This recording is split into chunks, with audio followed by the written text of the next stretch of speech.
Everybody in the travel fashion girl community has been talking about hairbrushes, and I decided to buy the more expensive T3 version and also the less expensive, I can't remember the brand name of it, version, but this one's like almost 200 bucks. The other one's about like 80 bucks. So I wanted to see, okay, what's the difference? So currently I wanted to see how long it took me to blow dry my hair. What was the finish in comparison with both? I didn't take a video of the other brand. I took pictures though, before and after. So right now I just figured, you know what, let me create a little video to kind of show you guys the difference.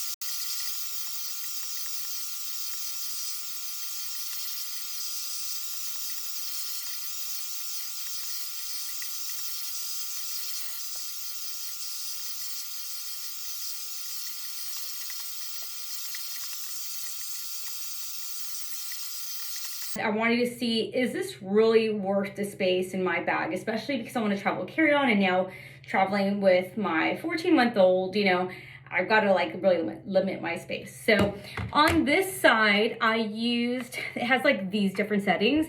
And on the left side, I use like the second setting here and the third setting here. I don't know what these settings do. I didn't even read the instructions, but I just wanted to kind of test it out. And so that's this side. So I figured it was kind of like the medium setting, which is what I used on the other model. And now on this side, I used the higher heat, full power, and whatever this button does on both. So this side took just about 4.5 minutes to dry, pretty much fully. I didn't really like spend too much time on the back. With the other model, it took about 5 minutes. So time-wise was about the same. This one took like 3.5 minutes. You guys saw that like on the video. It was higher heat, but the finish is either because of my lack of technique, probably, but it was faster, right? Now, if I have 3.5 minutes, if I were to do it on high, that means that I have some time now to style my hair a little bit better and have the finish be smoother.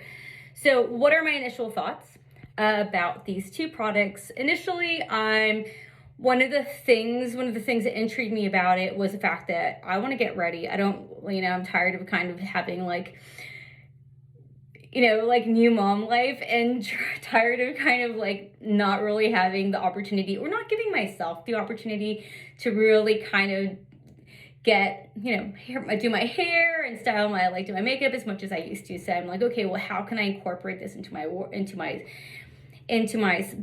personal beauty routine? And then when you're traveling, you really don't want to spend a bunch of time styling your hair, right? So I'm like, okay, there's different benefits. I actually find that a lot of travel benefits also help mom life.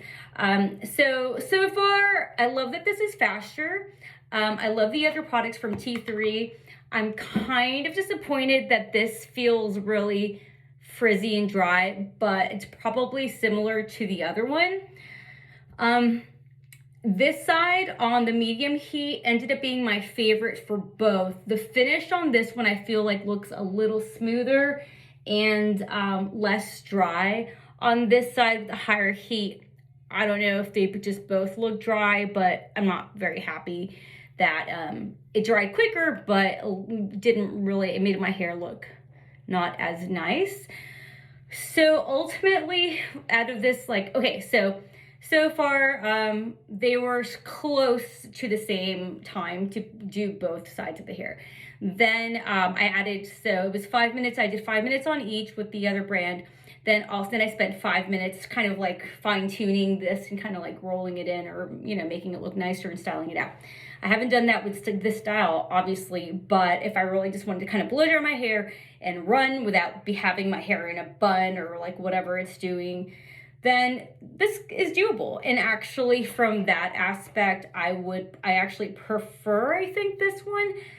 I haven't done the styling. I'm going to do it right now. Maybe I'll do it with you guys if you want to stick around to watch the rest of the video. But ultimately, if you don't, and if you've stuck around this long, thank you very much. I'm going to say that there's not a huge difference in the results. Probably enough to validate the higher, like the $100 higher price tag for the T3. If, you're looking for something more budget friendly. And I'm happy that I got the T3 because, again, I feel like the finish is, I got both so I can get to see that. And I probably would use a T3 It has a second attachment, like a little curling barrel, so that probably would be, you know, kind of help with the styling of it. But is it necessary to blow the extra $100 if it's not in your budget? I don't think so. I think you could do it. I'd probably just say, you know, just to protect your hair, maybe do a medium setting instead of a full one. But if you're in a rush, you know, then the higher setting works. So that is my like 10-minute T3 review, the live video, and kind of comparing it to the other brand. Again, the T3 is almost $200. The other less expensive brand's about almost $100. This one, I think you can sometimes find on sale for like 20% off. The other one, I've seen it on Amazon for sale, like $50, $60 in comparison. So again, still $100 difference. So hopefully you enjoyed my quick review. Now I'm gonna go ahead and take a picture of the side and then spend 5 more minutes styling it out so I can have a final like before and after picture for everything. All right, thank you for tuning in. This has been Alex, the Travel Fashion Girl, safe and stylish travels.